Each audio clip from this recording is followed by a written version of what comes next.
সরকার মানে এই বর্তমান সময়ে বলতেছে 1 কোটির চেয়ে বেশি ডোজ লাগবে, সেখানে সরকার 15 লক্ষের মতো হচ্ছে টিকা বাইরে থেকে আমদানি করতেছে, সেটা ফলাভাবে প্রচার হইতেছে।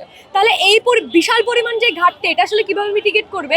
এটার যদি প্রপার ব্যবস্থাপনা তারা না করে এবং পূর্ববর্তী সরকার যদি তারা বিচার না করে, তাহলে ভবিষ্যতে এইগুলোর দায় আসলে বিএনপি সরকারের উপরে একই রকম ভাবে বর্ত। ইন্টারিমে আমরা 2 বছর দেখলাম, এরপর যখন বিএনপি সরকার আসছে তারাও একই রকম ভাবে বলতেছে যে এই হামের টিকার হোক, সেটা হচ্ছে কৃষকদের যে বন্যায় হাওড় অঞ্চলের ফসল ডুবে গেছে, এই সবগুলোর দায় হচ্ছে পূর্ববর্তী সরকারের।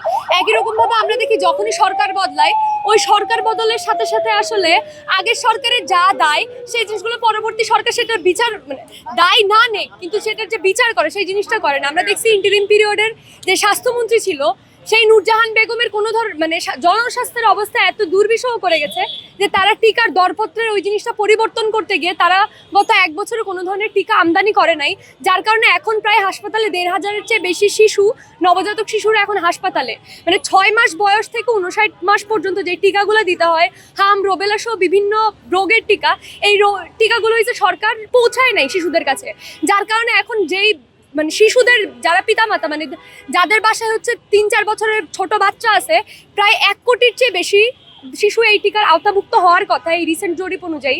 কিন্তু এই প্রত্যেকটা বাবা মা আসলে আশঙ্কাতে ভুগতেছে, যাদের বাসায় ছোট বাচ্চা আছে, যাদের বাসায় এরকম শিশু আছে, তারা বাচ্চাকে নিয়ে বাইরে যেতে পারতেছে না। হাসপাতালে নর্মাল জ্বর হইলেও মানে আমি দেখতেছি আমার পাশের যে ভাই, তার বাচ্চার সে তাকে হাসপাতালে নিয়ে যাবে, কিন্তু ভয়ে হাসপাতালে নিয়ে যাচ্ছে না।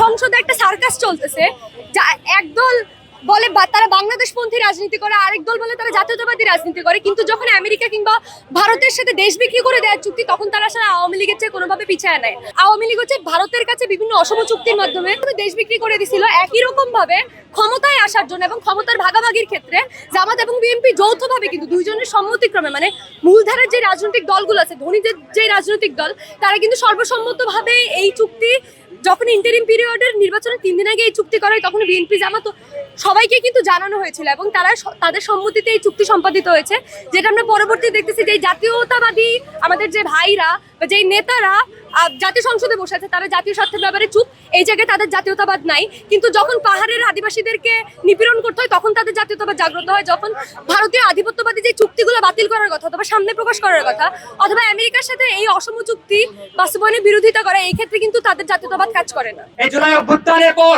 কিংবা জুলাই অভ্যুত্থানের সময় আমরা দেখতাম যে হাজার হাজার লাখ লাখ মানুষ এই অভ্যুত্থানে অংশগ্রহণ করেছিল শুধুমাত্র একটা কারণে, ওই রক্ত পিপাসু হাসিনার পতনের জন্য। এক রক্ত পিপাসুর পরে আরেক রক্ত পিপাসু এই জনগণ দেখতে চায় নাই। আমরা অভ্যুত্থানের পর দেখতে পেলাম ইউনূস জনগণকে ভুলে গিয়ে জনগণের রক্ত পানি ব্যস্ত ছিল, জনগণের ঘাম, এমন এমন জনবিরোধী অবস্থান, সেই জনবিরোধী অবস্থানে প্রধানতম ভুক্তভোগী এদেশের মা ও মাটিরা। আমরা এই যে একের পর এক মৃত্যু দেখতে পাচ্ছি, বড়গাড়িতে মানে শিশু বাচ্চাকে কোলে নিয়ে দৌড়াচ্ছে হসপিটালে, এই চিত্র আমরা ঢাকা শহরে দেখতে পাই। কিন্তু ওই যে দুর্গম পাহাড় কিংবা হচ্ছে এখন বন্যা কবলিত প্রায় সুনামগঞ্জের হাওড় অঞ্চলের শিশুরা কিভাবে চিকিৎসা গ্রহণ করছে, সেই চিত্র কিন্তু আমরা পাই না।